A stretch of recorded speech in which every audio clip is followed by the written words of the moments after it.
So for today's video guys, ang topic natin ay all about EA ng EA Philippines. Kung ano-ano nga ba yung mga bot namin na available for installation at for copy trading. Tingnan nyo mabuti para makapili kayo kung alin nga ba yung pasok sa panlasa nyo. Chat nyo ako kung gusto nyo subukan para mag-guide namin kayo step by step. So yung iba dito running na, yung iba naman experiment pa kami, observation pa siya. Pero pinakita ko na rin para may idea kayo kung ano yung mga upcoming EAs natin. Okay? So check it out. So, yan guys, yung original natin na hedge. So, kita nyo yung orders halos magdikit-dikit. Yan. So, ganyan siya ka-moderate or ka-aggressive. You know? So, pag ganyang medyo mataas yung nilipad or binagsak, tapos walang masyadong pullback, talagang malakas yung drawdown nyo. So, ang capital nito is $2,871. Tapos, ang drawdown is $921. So, masakit na rin yung drawdown nito. Yan. So, kasi nga, dikit-dikit siya halos yung ano niya, yung orders. So, i-compare natin dito sa conservative na hedge natin. Yan, switch natin sa kabila. Yan, yun. Kita nyo yung pagkakaiba. Medyo malayo yung mga kita ng orders niya. So, yan yung conservative type natin ng hedge.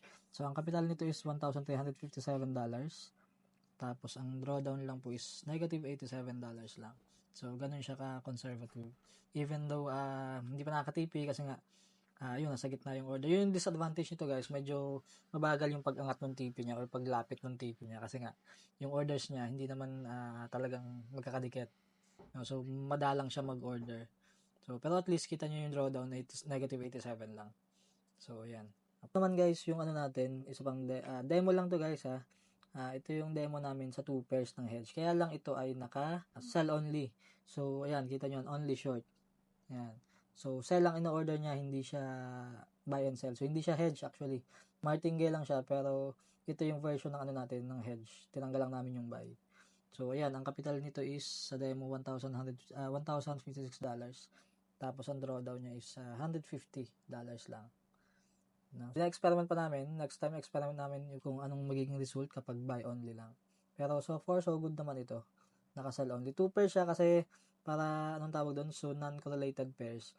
Para Euro USD kahit tumaas, pansin nyo, pataas yung Euro USD. Ayan, pero yung USD CHF, pababa. Kasi magkaiba sila ng magkasalungat sila. Kaya if ever magkaroon ka ng drawdown sa Euro USD, for sure, profit ka naman dito sa USD CHF. Or vice versa, kung naka-drawdown ka dito sa USD CHF, siguradong nagpa-profit ka naman dito sa Euro USD. Okay? Kasi magkasalungat yan. Yan. Kaya in-explore namin kung paano kung isang takbo lang ng EA, kung buy lang, tsaka kung sell lang. Okay? Yan. So, ito pa, isa pa nating tinetesting na EA is Martingale din. Ang capital nito is $1,012 and negative niya is, ang drawdown niya is negative $71. So, medyo mabagal din siya. Ayan, kita nyo naman. Pero, kita nyo naman yung niya, yung pag Martingale, yung mga orders niya, nalayo din. So, conservative din to guys. Yan, hindi to kasing aggressive talaga nung hedge natin na halos dikit-dikit. So, ayan, kita nyo naman, magkakalayo sila. Yun nga lang, yung nasabi ko yung disadvantage kasi pag ganito yung TP, medyo matagal lumapit. So, ayan, kita nyo naman, medyo nasa baba pa yung TP, yung price nandun pa sa taas. So, mga ilang pa to, baka abutin to ng weeks or ilang days bago maka-TP. Parehas ng isa nating EA, yung conservative type nung hedge natin. Ayan. Naman guys, yung pinakauna nating EA, yung EA Philippines V2. Meron tong V1 tsaka V3, pero ito ay V2. So, ang capital nito is $1,024. Ang drawdown is negative 12 lang. So, napakaliit ng drawdown. Iisa lang yung order niya. Ayan, kita nyo naman. Same lang to dun sa experiment namin na non-correlated na pairs. So, naka Euro USD siya at saka naka USD CHF. Demo to guys. Ito yung na-testing namin. So, yan. Buy and sell siya pero isa lang yung order niya. So, ganun siya ka-conservative. Talagang selective lang yung niya, yung trades. So, medyo mabagal. Kasi sa history, kung i-check natin, naka $21 lang. Simula August 1 hanggang August ngayon 22. So $21 lang yung profit niya. Pero at least kita nyo naman, 'di ba? Sa ngayon sa hedge natin, yung drawdown natin almost 60%. Umabot pa nga ng 70%, 'di ba? So pero kita nyo itong EA na to, ayan, negative $12 lang out of $1,000 na capital. So ganun siya ka-conservative. Yun nga lang, take note yun since medyo mabagal.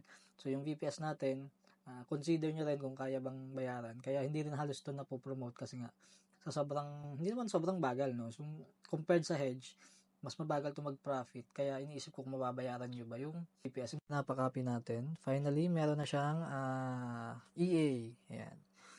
So, ito ngayon, August 22. So, ito yung times na malaki yung ano natin, na malaking drawdown sa hedge. So, ganun din, kasi martingale din naman to. So, medyo malaking drawdown niya. Pero, kung makikita nyo, 5,000 lang.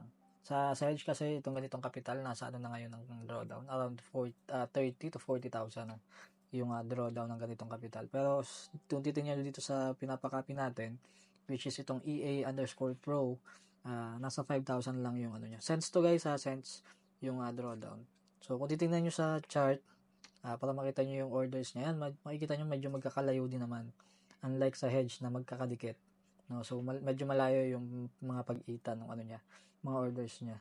So, sa profit, di ba same lang din kapag maliit yung risk, ganoon din sa profit, medyo maliit din. Kasi kung nasan yung risk, nandun din talaga yung medyo malaking profit.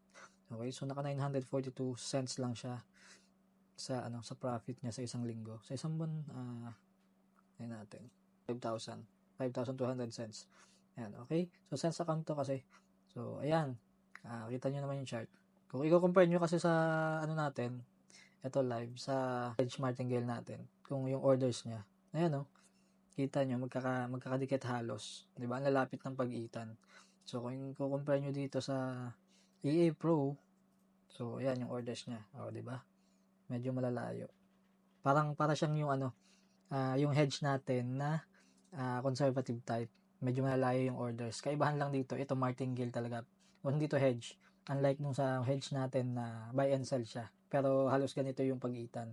Actually, mas maganda pa yung pag-itan nun kasi uniform talaga yung pag-itan niya. Ito, minsan may magkakadikit na orders. Ayan, pansin nyo, yung dalawang 0.50. Ito. Itong dalawang to, halos magkadikit. So, yun, sa hedge natin, dun sa isa, yung conservative type, pansin nyo talagang uniform yung pagkakalayo-layo ng others niya. Okay? Gold. Ayan. Bali, ano yan mga boss? Ayan, parang breakout siya. Sell stop, buy stop. Okay? So, sa isang buwan, check lang natin yung profit. Mabilisan. Sa isang buwan, ayan, naka $249 siya. May SL to. Tingnan nyo. Yan, kita nyo, may mga SL yan. Ayan, ayun yung buy nyo. Ito. Ayan yung buy niya. Tapos ito yung SL. Floating positive siya. So, pwede kayo mag-manual dyan. Pwede nyo i-manual close kung gusto nyo. Tapos, wait lang ulit natin siyang mahit yung ibang naka-buy stop or sell stop niya. So, ganun siya nag-work. Maganda dito kung panty ka kasi parehas niyan, floating positive. So, wala kang pangamba. No? Tsaka may SL siya. Tsaka hindi siya, ang maganda sa kanya, yun nga, may TP, may SL. Hindi siya nagdo-draw down ng malala. Okay, pero take note, since merong SL, posibleng puro SL naman yung mahit. No, posibleng matalo ka rin o masunog ka rin kasi pag puro SL yung tinamaan, ganoon din yun, mauubos din yung kapital mo. Pero bihira siyang mangyari guys. Kung mangyari man siya parehas nitong, tingnan natin sa week. Ayan, parehas niya, no? May mga SL na tinamaan. Luckily, nakabawi siya nitong mga past, kailan ba to? Ayan, yung 8.16, tsaka yung 8.30, nag-close din naman ng positive. Pero nung 8.13, pansin nyo, tsaka nung 14, negative yung mga trades. So, may mga araw na negative talaga siya, pero nakakabawi siya.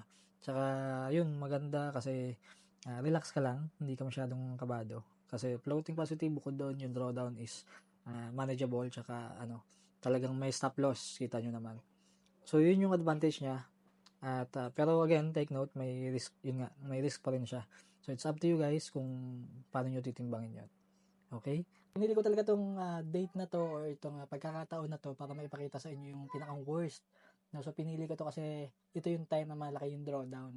So para makita nyo yung drawdown na gaano ba kalaki. At least alam nyo yung status ng drawdown. No, so ito yung pinakang worst na nangyari sa EA Philippines. No, kasi 3 years na kami hindi nakakaranas ng ganito kalaki. Pinili ko to para at least makita nyo yung pinakang worst. Pangit naman yung ipapakita lang namin is yung magagandang side. Diba? So at least nakita nyo yung gaano kalaki yung drawdown na inaabot ng mga EA. At para na rin malaman nyo kung ano yung risk na pinapasok nyo. Diba? Wala tayong sisihan. Ngayon pa lang sinasabi kong may risk talaga sa forex trading, especially sa paggamit mo ng EA. Talagang wala tayong control sa market. So anything can happen, especially kapag nagka-pandemic, nagkagera, si Powell umubo, or nag-news, nagsalita na naman. Ano maging reaction ng market, wala tayong magagawa. So, alam nyo yung risk na pinapasok nyo. Okay? Ayun guys, yung mga EA na tinetest namin, tsaka available na for copy, tsaka for installation. No? So, kung may gusto ka doon para parehas nung conservative na hedge, pwede na pong i-avail yun, pwede nyo ipa-install sa mga account nyo. Pero yung sa gold, under, ano pa rin, na-experiment pa rin po namin yung setting, tsaka yung sweet spot, konting panahon pa, marirelease na natin yan. So, at least may idea na kayo kung ano yung mga parating natin na actually, meron pang parating, hindi ko na lang sinama kasi kaka-install lang namin last day. No, so sana maging maganda yung resulta and then i-share ko na rin din sa inyo after ng mga ilang buwan namin na pag-experiment sa setting. Okay? So kung ano yung gusto niyo dyan guys, chat nyo lang kami. Install natin sa account nyo. Kung hindi pa kayo nakapag-register, chat nyo lang din kami at i-guide namin kayo step by step hanggang sa makapag-deposit kayo, ma-installan kayo ng bot natin or ng AI. Okay? So, see you!